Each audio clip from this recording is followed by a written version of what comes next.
Assalamualaikum warahmatullahi wabarakatuh. Puji syukur kehadirat Allah Subhanahu wa Ta'ala, karena limpah rahmat yang diberikan, kita bisa bertemu kembali dalam keadaan sehat walafiat. Para mahasiswaku, pada kesempatan kali ini kita akan memulai kuliah lagi secara daring. Nah, pada pertemuan yang ke-9 ini, kita akan membahas mengenai paragraf dan alinea. Ketika membuat teks bahasa, kita tentu menyusunnya dalam bentuk paragraf-paragraf atau alinea-alinea. Alinea sendiri bukanlah suatu pembagian secara konvensional dari suatu bab tulisan, tetapi merupakan kesatuan dari sejumlah kalimat yang mendukung satu ide pokok atau gagasan pokok. Melalui alinea ini, kita bisa membedakan di mana suatu tema dimulai dan berakhir. Syarat-syarat pembentukan alinea. Seperti halnya dengan kalimat, sebuah alinea juga harus memenuhi syarat-syarat tertentu. Nah, alinea yang baik dan efektif harus memenuhi 3 syarat sebagai berikut. Yang pertama, syarat kesatuan. Nah, yang dimaksud dengan kesatuan dalam alinea ini adalah bahwa semua kalimat yang membina alinea itu secara bersama-sama menyatakan suatu hal atau suatu tema tertentu. Kemudian syarat yang kedua yaitu koherensi. Nah, yang dimaksud dengan koherensi ini adalah kekompakan hubungan antara sebuah kalimat dengan kalimat yang lain yang membentuk suatu alinea atau suatu paragraf. Kemudian yang ketiga, perkembangan alinea. Nah, perkembangan alinea ini adalah menyusun atau perincian gagasan-gagasan yang membina alinea itu. Maksudnya di sini kalimat-kalimat yang mendukung dari suatu ide pokok. Itu yang dimaksud dengan perkembangan alinea. Nah, karena ketiganya memiliki ciri-ciri yang khusus, maka masing-masing akan diuraikan secara terperinci dalam bagian-bagian tersendiri. Yang pertama, tentang kesatuan alinea. Seperti yang sudah disinggung barusan, yang dimaksud dengan kesatuan alinea ini adalah bahwa alinea tersebut harus memperlihatkan dengan jelas suatu maksud atau suatu tema tertentu. Nah, kesatuan di sini nih tidak boleh diartikan bahwa ia hanya memuat satu hal saja. Nah, sebuah alinea yang memiliki kesatuan itu bisa saja mengandung beberapa hal atau beberapa perincian. Tetapi unsur tadi haruslah bersama-sama digerakkan untuk menunjang sebuah maksud tunggal atau sebuah tema tunggal. Nah, maksud dari karena fungsi setiap alinea itu adalah untuk mengembangkan suatu gagasan tunggal, maka tidak boleh terdapat unsur-unsur yang sama sekali tidak mempunyai pertalian atau hubungan yang dimaksud dengan tunggal tadi. Maksudnya dengan gagasan pokok. Nah, untuk memberi gambaran yang jelas tentang kesatuan yang terkandung dalam sebuah alinea itu, maka perhatikan kutipan berikut ini dalam sebuah paragraf. Dalam contoh di atas, tampak bahwa alinea itu hanya mengandung satu gagasan pokok, yaitu disebutkan tiap bahasa mempunyai sistem ungkapan yang khusus dan sistem makna yang khusus.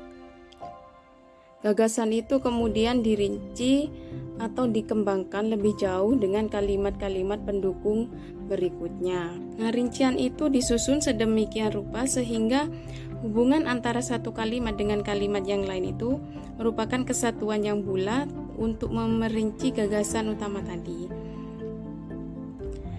Kalimat utama atau kalimat pokok adalah sarana dari gagasan yang dikembangkan dalam alinea itu. Nah, perkembangan alinea itu bisa mendahului penampilan sebuah gagasan utama, tergantung dari metode pengembangan alinea itu sendiri. Ada 4 cara yang dapat digunakan dalam menentukan gagasan pokok pada setiap sebuah alinea atau sebuah paragraf. Cara yang pertama yaitu menempatkan gagasan pokok pada awal alinea atau awal paragraf.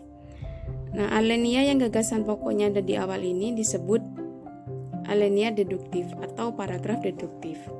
Kalimat utamanya ada di depan paragraf.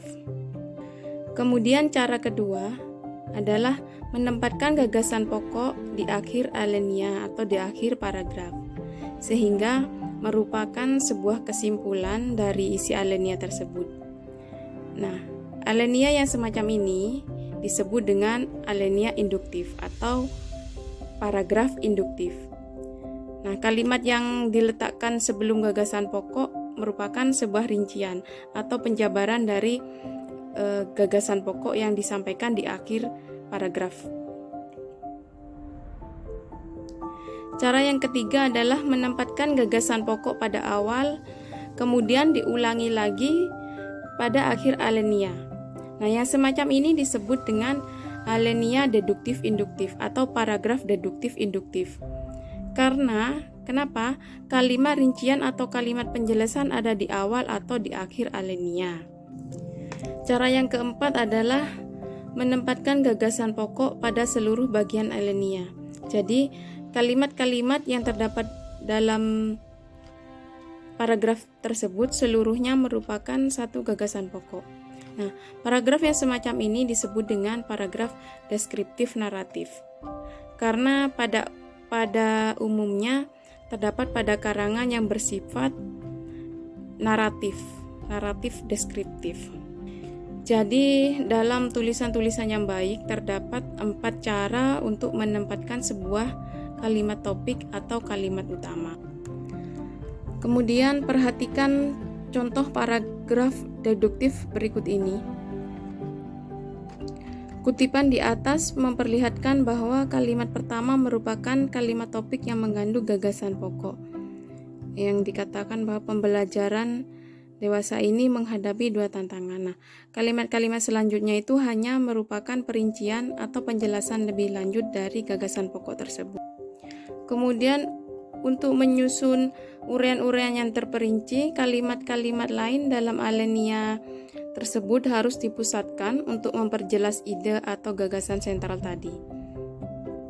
Cara ini merupakan metode yang paling baik. Kemudian perhatikan contoh pada paragraf induktif. Nah, alinea semacam ini harus disusun sedemikian macam sehingga dapat mencapai klimaks atau puncak dalam kalimat pokok yang terdapat pada alinea itu. Nah, cara ini lebih sulit tetapi lebih efektif, terutama dalam mengungkapkan sebuah argumentasi. Perhatikan contoh paragraf berikut. Nah, alinea di atas jelas memperlihatkan bahwa gagasan utama tersebut terdapat pada kalimat yang terakhir, yang sekaligus menjadi kalimat topiknya. Nah, pada kalimat-kalimat sebelumnya merupakan penjelasan atau pokok-pokok pikiran yang lebih kecil yang disusun sekian macam sehingga berangsur-angsur menuju kepada puncak atau gagasan utamanya pada akhir kalimat, yaitu yang berbunyi, melalui manusialah kita mendekati dunia kebendaan. Kemudian yang ketiga, contoh paragraf deduktif induktif. Nah, kalimat pada topik dapat ditetapkan bagian awal dan bagian akhir dari alinea. Nah, dalam hal ini kalimat terakhir sering mengulangi gagasan dalam kalimat pertama sehingga sedikit tekanan atau variasi. Perhatikan contoh paragraf berikut. Nah, kutipan di atas jelas menunjukkan bahwa kalimat topik yang terdapat pada awal alinea yang berbunyi tiap bahasa mempunyai sistem ungkapan yang khusus dan sistem makna yang khusus pula.